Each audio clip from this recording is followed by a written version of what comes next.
Hi Ari and Lisa, this is Aaron and Thomas. Thomas is on video behind me. We're going to show you today how to take the joystick we're going to give you and the splint and mold it and finish the production to make it fully usable. Yeah? Okay, so the first thing is to put it in the oven. We have to make this warm enough to mold and shape around Ari's hand, but not so hot to burn him. So the key is to find the right temperature so it's doable, yeah? So in our oven, we just press warm and then start, and then it goes to the lowest temp. For us it's 170 to where it can be the right temperature. So this is the joystick part. You're gonna put the joystick on the post on his wheelchair using this hole. Let's walk to that now and I'll show it to you real quick. So bring the camera over here. So this little hole goes over the post and you'll just kind of push and twist. It's kind of a snug fit, but should go on without too much difficulty. Like so. And you'll see there's a bevel, there's an angle where it kind of slopes up a little bit. Turn the joystick so that it's taller at the front than at the back. That allows Ari's hand to rest like this in a more natural position to be able to drive. Is it going? Start over. There's a magnet in the joystick you can see. And we've designed it such that with a screwdriver, you can unscrew that and there's a little brass fitting inside of it. I'll try to show you this here. And there are washers beneath the magnet. Adding washers allows you to push the magnet further up so they're closer together, and that makes the magnet stronger. So by adding and removing washers, you can make the magnet strength stronger or weaker. So for example, if Ari can't get his hand off and on easily enough, you can pop a washer or two off, like so, and then screw it back on again and have the magnet be less strong, right? Or conversely, you can add up to 4 washers, as there is now, and screw it on like that to make the magnet strength stronger. So you can customize that per Ari's preference depending on how it goes once he's driving it. One more thing, when you do screw it back down, only screw it down to be like barely snug. Don't really ratchet it on tight or it will strip out the brass fitting inside. So after the oven is reasonably warm, give it 3 to 5 minutes to heat up. We're going to take the splint that you have and put it in the oven. And it will take from there probably 3 to 5 more minutes to get soft enough to mold. So the idea is after 3 minutes, pull it out, check on it. If it's soft enough to mold, great. If it's not, give it some more time. Another minute more or less, and keep doing that until it's soft enough to mold around his wrist. Alright, so now it's been in there for a few minutes. The idea is to make sure it doesn't burn Ari, given he can't feel his hand. So before you put it on him, put it on yourself and make sure that it's not too hot, especially the magnet on the palm. Yeah?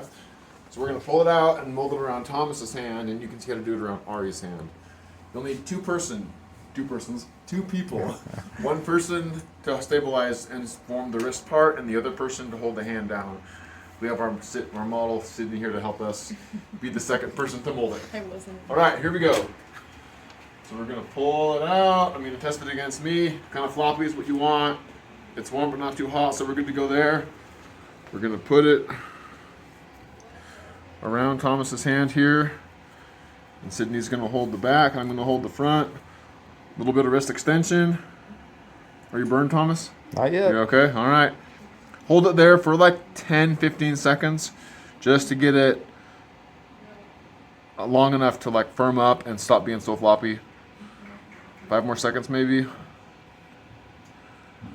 Done. All right, we can pull it off now. As you can see now, it's going to hold that shape and be customized to Ari's wrist, and that's what we want. Okay, you can. It's pretty common to not be able to get a perfect mold on the first time around. It sometimes takes 2 or 3 times putting it in the oven, pulling it out, shape it again. Feel free to do it as often as necessary to get it just right.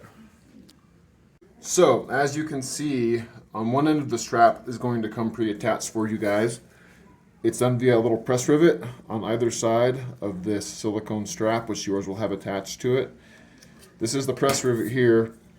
You just put one end on each end with the strap between it, and then press it together with like a vise is great if you have access to one. A set of pliers can work. You can hammer it into place. It's hard to get it really to line up straight with that option. A vise really is best, but we'll figure out for you what's going to be the best option for that. But we have to attach this end of the strap to one of these little clips, which ultimately will attach onto the magnet on this end, so Ari can pull it around and attach it to his own wrist. So the first thing to do is to pull the strap around and to figure out which hole lines up best with Ari's arm size. You want a little bit of tension on the silicone, but not super tight. So in Thomas's case and this one, that second hole is going to be it. So I'm going to mark that so I know. Go ahead and stop. So what you want to do then is take this part, this metal like D-hook, and put it such that it lines up with the hole that you had marked. And then that's going to sit with the metal side down right through that other magnet beneath this. And the press rivet is going to hold the whole thing in place. But it has to be that correct orientation with the metal side down. So this would be wrong because the metal's above the silicone. This has to be down below the silicone like so, with the rivet holding it in place. Okay, so what you'll do is take the post rivet, put it through the silicone hole you're going to use, which was this one in this case, and then through the D-ring, and then take the other rivet piece like this, and you're going to use again a vise or pliers to press that whole thing together and hold it in place permanently. So this is a bench vise. As you can see here, it's a really great tool for applying even pressure to approximate the rivets, and that's really important to have it all line up just right. So what you'll do is first of all verify that you have the alignment of the strap and the rivet and the D-ring all the way you want it. Magnets are fun, sticking to things.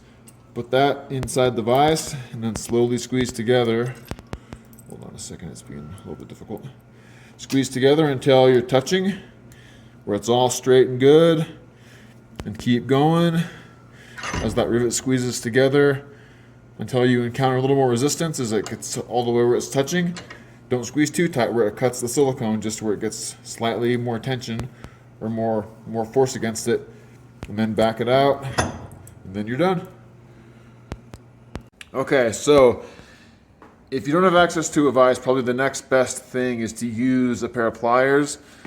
These slip joint pliers that kind of can open big or small tend to be pretty good, I would think.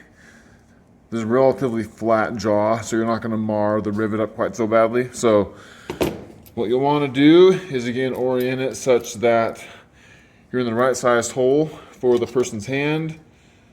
Make sure that the black metal hook is facing the magnet and the strap is above that.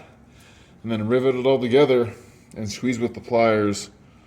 So I will just try to show how that will work, how it will look.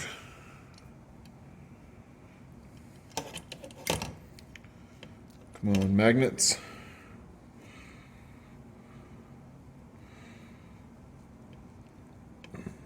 It's kind of a pain to get it to all line up right there.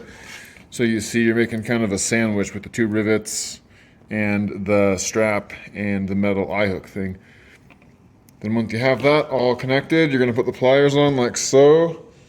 And the key is to apply nice uniform pressure straight together and squeeze that until they approximate and all look good. That actually worked halfway decent. The alignment's a little bit off because the pliers don't squeeze perfectly flat and it mars the rivet up a little bit, but that's functional, so that'll work. So the last thing then is to trim the straps. Just give it a little bit of room past the end so that it has plenty of material to grab onto. You can make it look as pretty as you want to.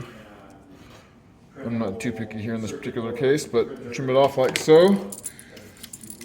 And then you just put it on the hand, bring each strap around, and the magnets will find each other. The rivet goes exactly inside the hole of that magnet right there. Just like so. A little more. Come on, baby. Yeah, there you go. That one is being kind of janky. I might need to. Oh, you know what? I put it on backwards. That's why it's got to go like this. Magnet side down. Okay.